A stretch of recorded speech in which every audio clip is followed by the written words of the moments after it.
बांग्लादेश में शेख हसीना की सरकार गिर चुकी है और उनको अपना घर छोड़कर इंडिया आना पड़ा।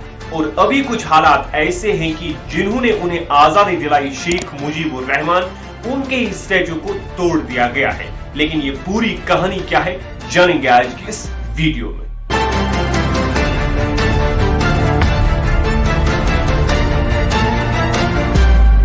नाइनटीन 47 में जब इंडिया पाकिस्तान को आजादी मिलती है तो उसी समय बांग्लादेश पाकिस्तान का वेस्ट पाकिस्तान बन जाता है।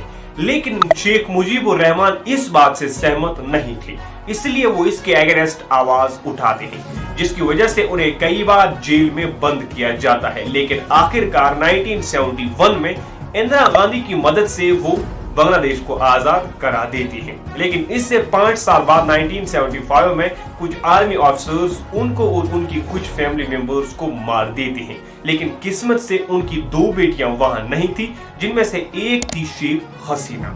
और शेख मुजीबुर रहमान के बाद वहां बीएनपी की सरकार आती है और बीएनपी के पावर में आते ही बांग्लादेश की जो शेख हसीना थी उन्हें इंडिया में एक्साइल पोजीशन मिलती है। और 1991 में के आसपास वो जब बांग्लादेश में जाती है तो उनका ग्रैंड वेलकम किया जाता है और वो 1996 में पहला ही इलेक्शन जीत जाती है। लेकिन अगले इलेक्शन में उन्हें हार का सामना करना पड़ता है और एक बार फिर से वो अपनी कंट्री को छोड़कर जाते हैं। और जब वो वापस आते हैं तो एक बार फिर से उनका वेलकम किया जाता है। और जब इलेक्शन आता है 2009 का तो वो मेजॉरिटी के साथ अपनी सरकार बनाती है और तब से लेकर 2024 तक 4 बार वो इलेक्शन जीत जाती है। लेकिन बीएनपी के अलावा एक और वहां पार्टी थी जिन्हें जमात-ए-इस्लामिया कहा जाता है।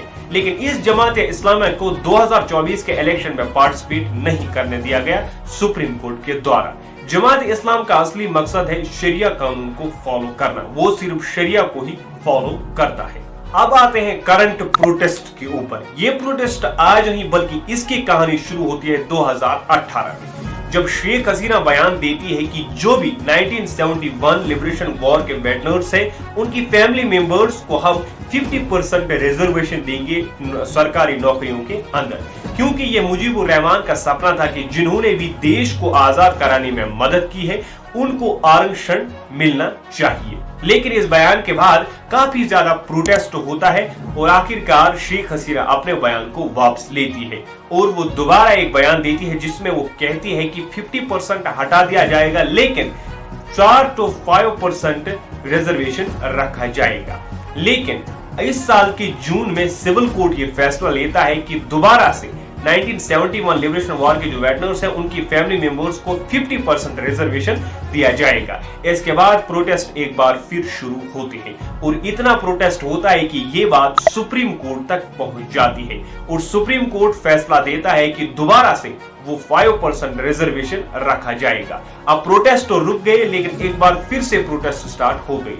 अब स्टूडेंट्स की मांग ये थी कि जिनको भी इन प्रोटेस्ट में अरेस्ट किया गया उनको छोड़ दिया जाए और डिमांड यहां तक पहुंच गई कि शेख हसीना को अपनी सरकार से इस्तीफा देना पड़ेगा।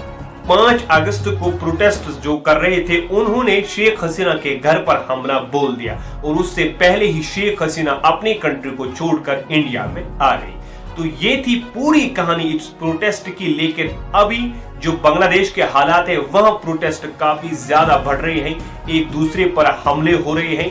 ये है उनके आज के हालात। तो आज की वीडियो में बस इतना ही। उम्मीद करता हूं कि आपको हमारे वीडियोस पसंद आते होंगे और हमारी आज की ये वीडियो भी पसंद आई होगी। तो ऐसी वीडियोस को देखने के लिए हमारे चैनल को सब्सक्राइब कीजिए और बेल आइकॉन दबाइए ताकि हमारे आने वाली जो भी वीडियो है वो आप तक पहुंचे सबसे पहले। तो अगली वीडियो तक के लिए खुदा हाफिज।